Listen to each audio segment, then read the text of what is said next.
Bank इन चारों loan के against किसी के अगेंस्ट भी एडजस्ट कर सकता है। बैंक उसे टाइम बाउंड डेट के अगेंस्ट भी एडजस्ट कर सकता है। बहुत खतरनाक पॉइंट है ये।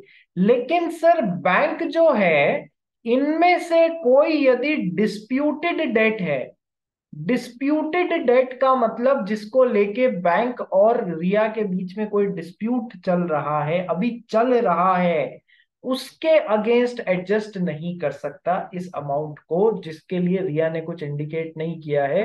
वो डिस्प्यूटेड डेट के अगेंस्ट एडजस्ट नहीं कर सकता है।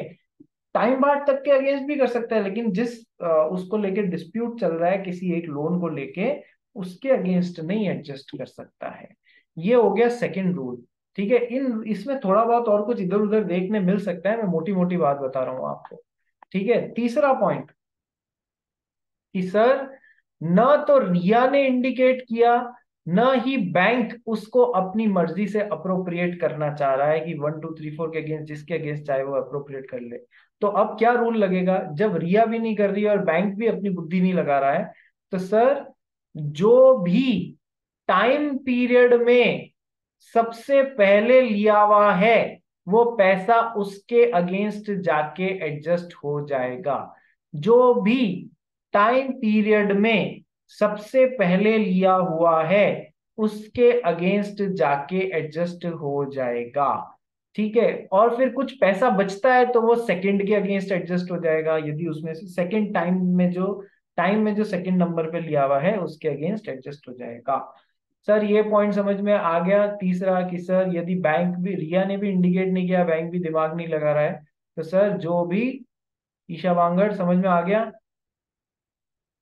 ठीक है, तो सर जो भी टाइम पीरियड में सबसे पहले लिया हुआ है उसके अगेंस्ट सबसे पहले एडजस्ट करना है।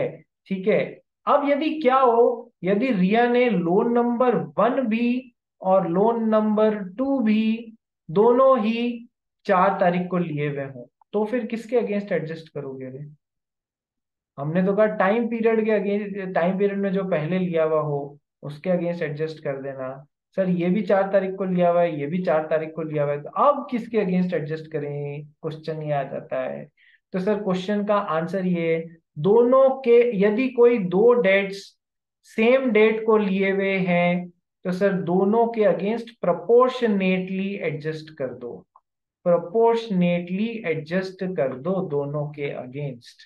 प्रोपोर्शनेटली मतलब कि सर 1:1.25 के रेशियो में उस 20,000 रुपए को यहां डाल दो और यहां डाल दो।